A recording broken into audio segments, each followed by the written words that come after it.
Bonjour Thomas. Bonjour. Alors la dette, c'est une fatalité. La dette, depuis quand existe-t-elle, cette dette, dans les États modernes? Depuis longtemps, je crois. Depuis très longtemps. Alors d'abord, cette dette, elle est assez atypique, celle d'aujourd'hui, que connaissent les grands pays développés. Elle s'explique en gros par une panne de croissance et par des dépenses sociales extrêmement élevées. En fait, la cause évidente de la dette depuis quasiment l'origine de l'État, vous avez raison, c'est la guerre. La guerre qui coûte très cher, qu'on doit financer par l'emprunt et que longtemps on n'a pas financé par une hausse d'impôts.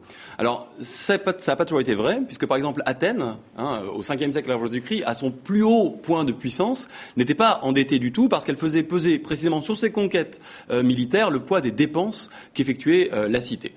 En revanche, et là vous avez raison, c'est au Moyen-Âge, avec les cités-États italiennes, peu peuplées, mais qui devaient se défendre et donc qui payaient des mercenaires. Et là, avec un réseau bancaire déjà développé, on a dû emprunter beaucoup au réseau bancaire. C'est la guerre aussi qui explique pourquoi la France est autant endettée, un endettement qui est après comparable à celui d'aujourd'hui. Si on le rapporte au PIB, on n'est pas sûr, mais on arrive à faire des estimations, à peu près 80% du PIB à la veille de la Révolution française, tout simplement aussi parce qu'on ne faisait pas payer l'impôt aux plus riches, à savoir les deux États les plus riches, le clergé et la noblesse, deux États qu'on appelait à l'époque privilégiés. En 1944, pour vous dire un mot, la France est endettée à hauteur de 290% de son PIB. C'est évidemment le financement de la guerre qui a coûté extrêmement cher. Comment les a-t-on combattues, ces dettes ? Alors il y a 4 moyens. Il y en a 2 qui sont ceux d'aujourd'hui. En gros, le premier, augmenter les impôts. C'est à peu près d'ailleurs ce qui avait mis le feu en France, parce que Louis XVI avait convoqué les États généraux en 1789 précisément pour faire payer l'impôt aux privilégiés qui ne le payaient pas, et ça avait donné la Révolution française après coup. Et puis il y a un autre moyen qui est un peu dangereux mais qu'on fait beaucoup aujourd'hui, c'est qu'on emprunte pour rembourser la dette. C'est bizarre mais c'est ce qu'on fait. Puis il y a 2 autres mesures plus radicales. La première mesure, c'est on ne rembourse pas. C'est ce qu'avait fait la France en 1797, banqueroute des 2 tiers. Les créanciers ne toucheront jamais leur argent, c'est ainsi.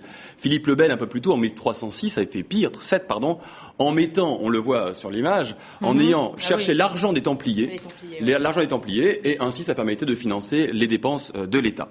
Et puis ce qu'on a fait aussi beaucoup et qu'on continue à faire, c'est qu'on va rembourser aux gens, mais on va rembourser avec une monnaie où il y a moins de métaux précieux. Moins de métal précieux, c'est-à-dire qu'on va rembourser, mais ça perd de la valeur. Ou bien l'autre méthode la plus fascinante, c'est celle d'appuyer sur un bouton, faire fonctionner les billets. Ce qu'on a fait beaucoup, notamment, on le voit sur l'image derrière moi, aux États-Unis. Ce qu'on a fait aussi beaucoup en Allemagne, la planche à billets après la Seconde Guerre mondiale, avec des conséquences dramatiques. L'inflation, l'hyperinflation. On se souvient de ces enfants jouant avec ces brouettes de billets, où on jouait aux cartes faisant des châteaux de cartes avec ces billets après la Seconde Guerre mondiale, la Première Guerre mondiale, pardon. Difficile d'en faire autant aujourd'hui, quand même. Oui, presque impossible, évidemment. D'abord parce que, on le sait aujourd'hui, l'euro est une monnaie qui se veut stable et forte, donc on peut pas appuyer sur la planche à billets, c'est interdit par la BCE. Et puis moi je propose qu'on fasse la guerre, que la France fasse la guerre à ses créanciers, pourquoi pas ? Le problème, c'est quel créancier, à qui faire la guerre ? Pas facile. 60% de nos créances appartiennent à des acteurs non résidents, non français, et puis on a des centaines et des centaines. Aujourd'hui, rembourser la dette, c'est beaucoup plus difficile, et on le voit aujourd'hui encore avec la Troïka. Ça c'est sûr, on le voit bien. Merci beaucoup, Thomas Snagarov, pour cet éclairage intéressant.